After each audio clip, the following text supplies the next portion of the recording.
The People's Countryside Environmental Debate Podcast. The People's Countryside Environmental Debate Podcast. The People's Countryside Environmental Debate Podcast. The People's Countryside Environmental Debate Podcast.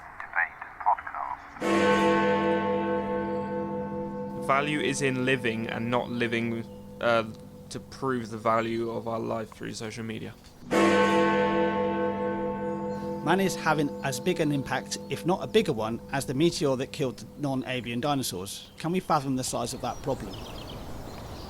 This is the People's Countryside Environmental Debate Podcast. We've got Alex Kauffmann back in the listener chair again today for his last episode before we go back to university. Welcome, Alex. Thank you for having me. I'm going back on Friday, so this is the last time I'm going to see you guys for a couple of months, which is going to be nice. Do you feel emotional about this moment in time? If you mean emotional in terms of happy, yes. And the other co-host alongside me, Stuart the Wild Man Mabbott, is... As always, William Mancliffe. Thanks so much for listening to this episode of the People's Countryside Environmental Debate Podcast. I like to waffle. You like to waffle incessantly. Anyway, listeners like to send in questions as well. We have 2 questions from the listeners in each episode. Some come back more than once, and others you only hear from once. We don't see the questions before we press record. There's no preparation. We just explore it cold, and that's our USP, I would say. Many people say, we don't want to come on unless we know exactly what you're going to talk about. Well, no, this is real-life existence, just exploring it as it is. Now, if you want to sit in the listener's chair that Alex has kept warm for the last numerous episodes... Maybe too warm. Yeah, too warm. He's probably indented the chair in the shape of his butt cheeks. He's been sat there so long. Too long? Yeah. We don't have to talk about that. No. Anyway, right, twerking. Yeah, twerking. Going back to the last episode. Oh, yeah, let's go back to the last episode. I think William's referring to me twerking on the chair, same as the politicians. Right, William? Yeah, so that means Stuart has to now edit that last episode and make sure he keeps twerking in. I was going to anyway. Because if he doesn't, if he forgets that, because he might do, that this whole conversation would be a little bit weird. Yeah. So, the first question today comes from Sally in Mildura, Australia. And the second one comes... I don't think we've had a question from Sally before. Okay, maybe wrong. I know we haven't had a question from the next listener. Aine from Dublin in the Republic of Ireland. Welcome. So, Alex, do you want to read the first question? If I have to. Sally says, I feel where social media has gone wrong is we used to use it as a backdrop to our lives, giving others the perception that our lives have meaning. For example, people are incessantly posting about their holidays and their food. The posts don't add value to the observer. They just seem designed to impress others how well travelled and cultured we are, and giving others an insight into our digestive process.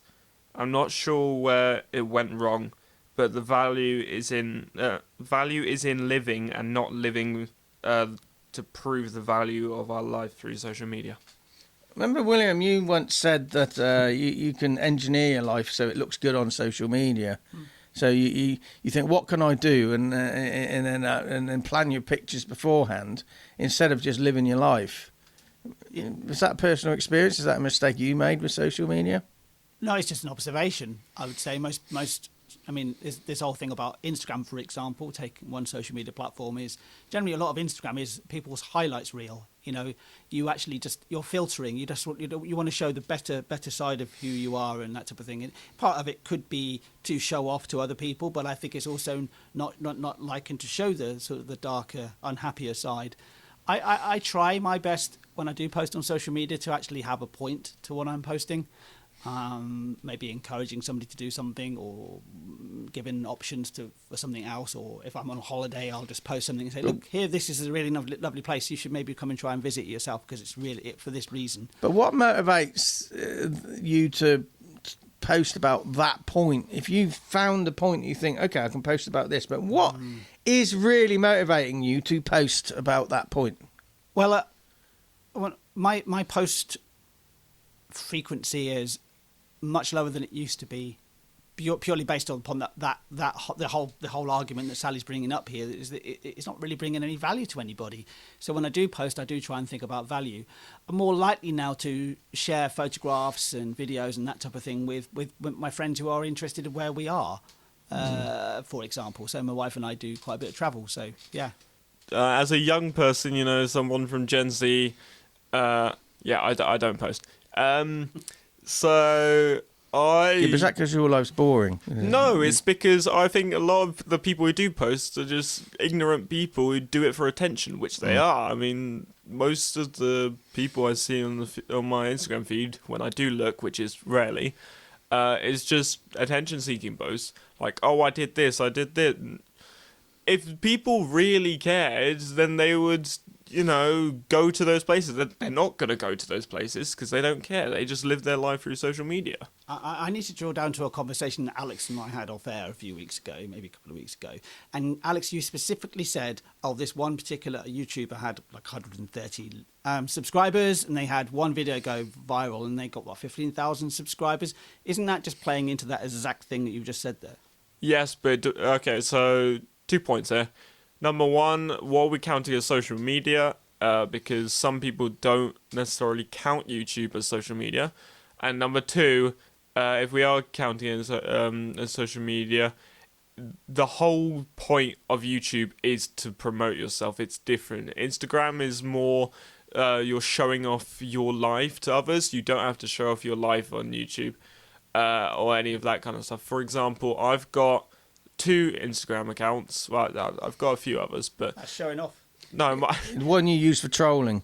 No. So one of my Instagram accounts is my main one, which I've got like 8 posts on it. I've had it for like 10 years, maybe a bit less, and all I do on it is just I use it to text my friends, because some of my friends, I don't have their numbers. I don't have them on any other social media platform, so I use Instagram for that. The other one I use is an art account because I have it as a portfolio. It's the only 2 I have. I don't do it to promote myself. I don't do it to show off. I literally just have those for those 2 reasons alone. So, But that's talking about yourself. I'm saying that whole situation of somebody going from 130 to 15,000 subscribers does play into this sort of like viral idea of, okay, this means because I've got 15,000 subscribers, I'm a lot more successful. Do we need nothing. that? Do we need that? No, we do.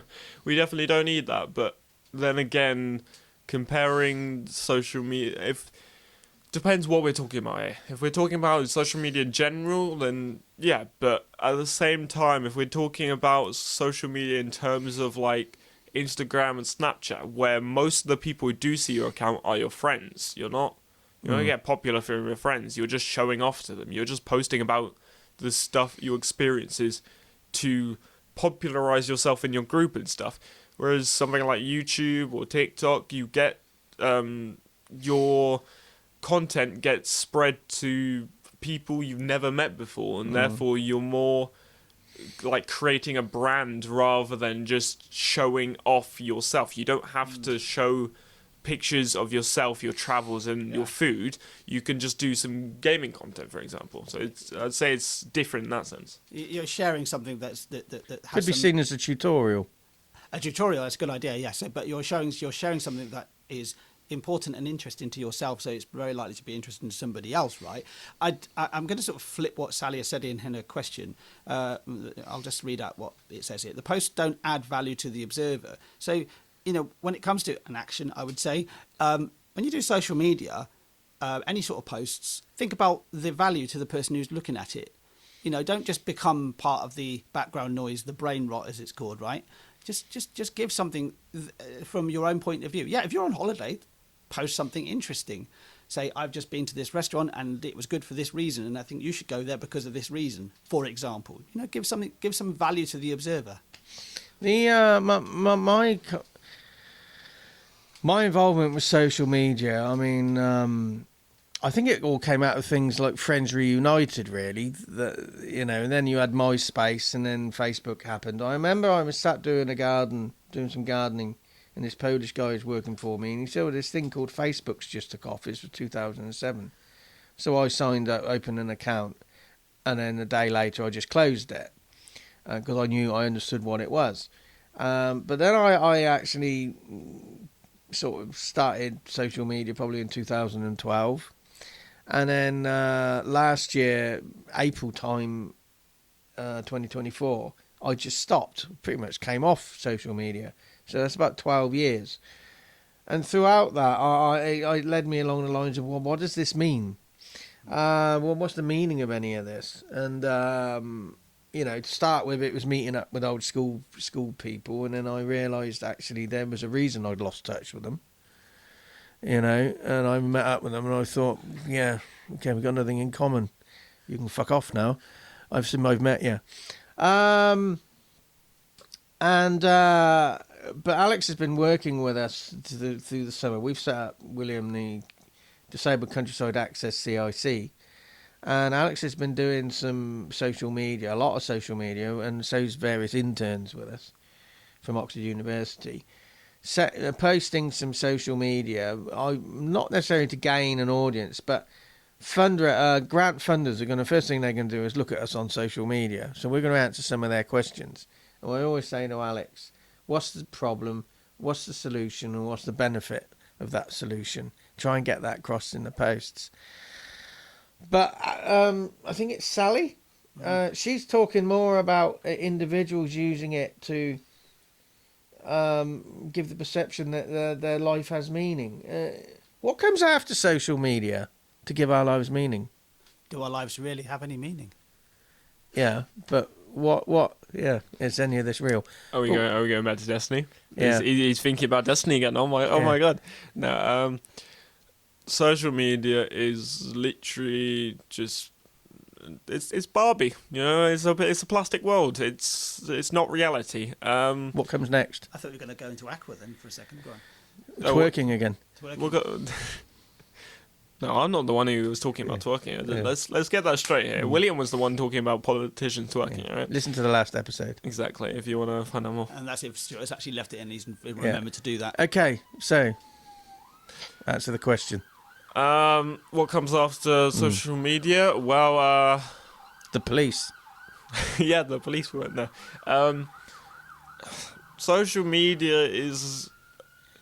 There's two ways of thinking about it. One is connecting with friends who are far away from you, and therefore it's a means of staying in touch. The other way is to just make yourself look popular when in reality you're not. And so what comes after social media is what happened before social media. You just interact with your friends. That's it.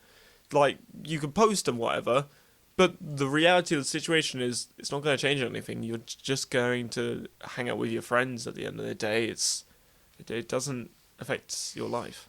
But social media has already, in a way, has already changed. You could almost argue that social media, well, not just argue, but what social media is today was different to what it was 10 years ago. So what comes after social media is another form of social media. It's not going to go anywhere, is it? Because TikTok hasn't been around forever. TikTok came because... You're saying another platform will incessantly come. Yeah, because it was... Like you said, Friends Reunited became... There was MySpace, but I think Friends Reunited really went into Facebook. I think where it will go is... these social media will go onto these, like, glasses. You put glasses on. And then other people all around the world have the same glasses. And it's like computer games. You can have... Ready Player One, if you've ever watched that film, literally that's what he's... Yeah, I'm sorry. I've got to cut that off because that won't work because we don't have the resources and a lot of people don't even have the money to actually even buy those glasses in the first place. Oh, Alex, you need to bring the price down. Apple Vision Pros, for example. Yeah. How much are they? A couple grand. That's what I'll say. Yeah. I should get Dad for an early Christmas present. He'll say yeah. So social media, I mean, it could stay where it is, but you brought up the situation of TikTok. TikTok is short form media, but it's done it in a way where you're not sending it to friends. If you make a TikTok, you're not doing it to send it to your friends or whatever.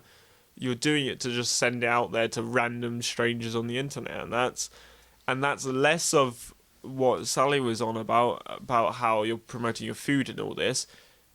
Random strangers on the internet aren't going to give a shit. Like, if it keeps on going in that direction, that stuff won't happen. If Instagram and Snapchat and that kind of just showing off to your friends starts to die out, and more short form content, actually making videos and all that becomes more of a thing in terms of social media. I mean, you already see it. YouTube Shorts is massive with short form content.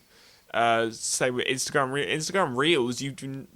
Most people who do Instagram Reels don't even do it to send it to their friends. They just do it similar to like TikTok, just sending it to random strangers on the internet. So I was going to say, but sorry, Stuart, but I'm used to you interrupting and talking. TikTok, when you're saying, send out random friends, nobody's going to watch it. Well, the most viewed TikTok video ever, currently as of January 2025, has 2.3 billion views. So people are watching this rubbish. Let me go back to my point, because you misheard me. I said no one's gonna give a shit about you posting about food or any of that stuff.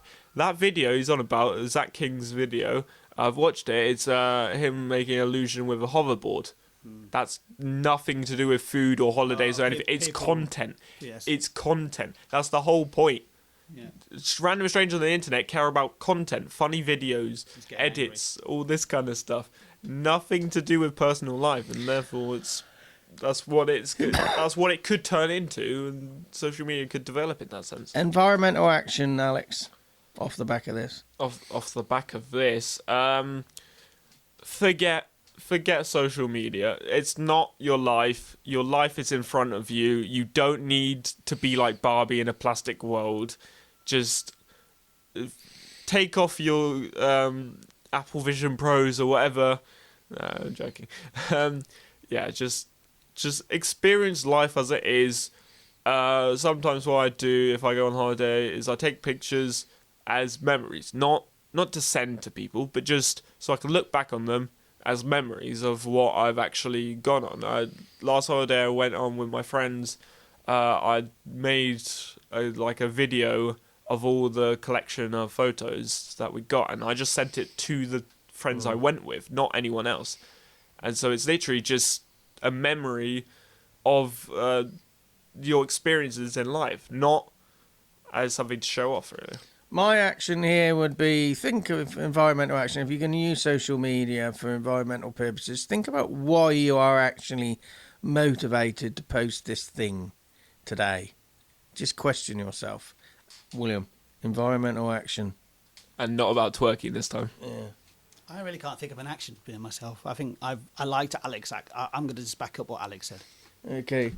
Lack of imagination. At 601 episodes, it sucks the imagination out of you. Anyway, let's go on to the next question from Aine in Dublin, Republic of Ireland. William, do you want to read this one? Yeah, Aine, thank you very much for your question.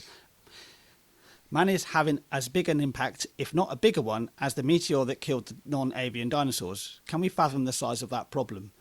I don't think we are.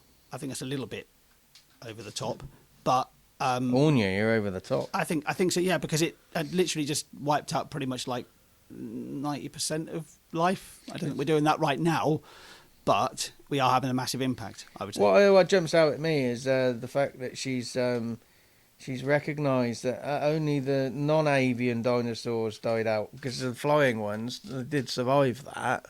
Well, a lot of them did, you know. Alex. That's why we have birds. Birds are non-avian dinosaurs. Well, all I'm going to say is I didn't do anything, all right?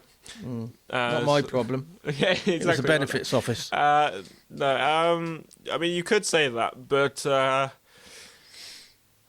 it's just the way we've learned to live, really. And it's just a development of our living process as humans. I mean, 930,000 years ago, if you can comprehend that many years back, humans almost went extinct. There was, I think, like just over 1,000 humans living, which is ridiculous with how many there are now. And even back then, there was, I think, 99% got killed off. It wasn't just like this is just a small number, as you know, it'll grow in time. It actually got killed off to that amount. And so we've always learned to live in these situations. I don't think there are many causes that could kill off the Earth and kill off ourselves. I don't think we're actually going to do that. I think there's like 10 plausible different things that could actually make humans extinct, and ourselves are actually like far down in terms of probability. So in that sense, I wouldn't compare it to. I guess you could compare it to the meteor, like the meteors that killed off the dinosaurs, but at the same sense, it's not as big. It's not that high in probability in which, you know, it can be. It's comparable, but not comparable at the same time. Basically, I'd like to just focus on the last sentence. Can we fathom the size of that problem? I'd like to just throw that in the pot as saying, can we really fathom the size of any large problem? Have we got any concept of Well, we our find role in that? We find it really hard, I think, to understand the scale of anything that's bigger than our own existence in some respects. I've said before, I think I might have even said in this episode and previous episodes, that You've been to Finland. we Yeah. have already, Okay, I remember that. we're already Twerking. seeing the effects of climate change. And I feel that we're waiting for a big event to actually sort of go, oh, this is the big event, you know, this is definitely happening now. But we're already adapting towards that situation. So, you know, being able to fathom the size of the problem, well, in some ways we already are, because we're just doing it on a day-to-day basis. Because, you know, you might get a bit bigger flood events, you might get longer drought events, you might get, just to name two, you might get stronger storms, for example. Crops might fail, etc. We're seeing the effects of that already, but we're almost pretty much adapting to that anyway. You can kind of almost see a lot of the. I'm going to bring up the migrant crisis, as that's what it will call it. People are moving around a lot now because they are moving away from places that are becoming less habitable, and there's more conflict in those places because it's people are. One group want the resources, and the other group have got, because the resources are becoming more limited. So that is a part of the bigger problem. But we don't fathom that. We only just see our own little bubble that we're actually living in, and maybe an action is to try and see outside of that bubble. Well, I was going to say I don't agree with William at all, but then that last point about how we actually can't fathom it, we just fathom a small bubble of it. Yeah, that's true. We don't fathom. It's impossible to fathom that much. I mean, if we're comparing it to the event that killed the dinosaurs, no human is capable of being able to fathom that. Something it killed off. I don't know what the percentage is, but I think it was over 70. It was 70-80% of all life on Earth. You can't fathom that. You can't. It's impossible. It's such a large number. It's genuinely impossible.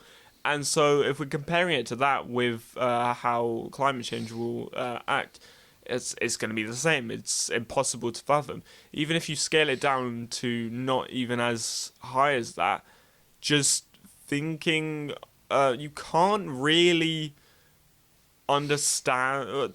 There's a lot of people who don't actually understand what's happened with climate change, how the temperature's gone up and what that actually means. And the people who do understand it can't actually fathom how it's happened and like how it could actually go and all this, because it's too much to think about. I saw an animation last night, and it sort of got me thinking about this. You know, this is too big for the human mind. It was about what would happen to Earth if the largest known object in the asteroid belt hit planet Earth? I think it's called Ceres. Yeah, something like that. Yes, And it basically, the gist of it, the crater would cover half of the planet. It would actually spin the axis slightly. It would change the length of the days. All the hot metal that's bubbling under in the centre of Earth would come up. Everything would just be burnt and be like liquid metal. After millions of years, billions of years, the Earth would cool again. You would have new continents, new tectonic plates. You'd have different like angle, north and south poles and all the rest of it. And I was thinking, we can't understand that concept. Well, actually, existence, if you want to go right down in this sort of rabbit hole, existence on this planet really is pretty much down to life is here because of one major cataclysmic event which happened about 3 billion years ago, which is basically another body struck what the basically was the juvenile Earth and formed the moon. And the moon actually helps hold this planet in balance. It created the tilt, which created the seasons, eventually created the seasons, and also it holds it in balance. So it actually is always... I thought Vivaldi created the seasons. Oh. No, he just wrote about them. But so there's always that sort of big cataclysmic event. I don't think we can get our head around it. I don't think... But the question I would always ask is also, do we actually really need to actually really fully get our minds around this bigger problem? Why didn't we just see it on a local scale and see the impacts we're having on a local scale? And the local scale can be the local scale for somebody across the other side of the planet. You know, what does your buying a new phone every year, what impact does that actually have on somebody else? What does your renewing your car lease every 2 years and getting a new car, what impact does that have in somebody else in the other side of the world, in that local environment? Maybe that's the way we should be looking at it. When I saw this animation, I started thinking about time, and people talk about, beginning of time, what was there before time, and what comes after when it all sort of implodes, and are there multiple universes? And I was thinking, well, actually, time might not exist. There might not be a beginning of time, might not be an end of time. Is time just a human concept? Yes. There's literally a thing called the concept of time. Time itself is a concept. It doesn't exist outside of human interpretation. Yeah, it's like all of this is too much to think about and all. Same as life. It's just it is what it is. Yeah. Well, on this podcast, we've talked about deep philosophical things, including twerking, of course. But we've talked about very deep philosophy on this podcast. The idea of destiny and whatever you want to talk about it, about that, whatever. And is time real? Is reality real? It's like, yeah, but in the end of the day, how does any of this actually mean anything? We're born, we exist, we die, and life is what happens in that existence. And just try to make the best of that existence as you can. Really, what William's really saying is, this is our 601st episode. Why are you still listening? Yeah, haven't you got something better to do with your life right now? Surely you can be, I don't know, making a smoothie. So, Alex, this is your last time in the listener's chair, probably until Christmas time. Yeah, that's all right. You going to miss us? No. No, he's got tears in his eyes. I won't miss Alex. I won't miss Alex. Do you know why? Why? Because the episodes will be shorter and there'll be less editing to do. That's a good point. Good point. Okay, so we've only got 9 questions left in the pot from you, the listeners. That will take us up till the 16th of November. The questions lined up are from Tracy in Oxford, England, Sally from Mildura, Australia, Unity Paddock Wood, Kent, England, Estefania from Jalisco in Mexico. You've got Bronwyn from Atlanta, Georgia, Paul from Queensland, Australia, Elodie from Brittany in France, Debs from Didcot in Oxfordshire. Debs is back. I'm scared, Debs. Yeah. I'm happy you're back, but you always scare me. And then finally, we got one question lined up from Paul in Queensland, Australia. So if you get your question in now, you can, shall I say, you can be under Paul. Well, yeah, I mean, you did say it. So.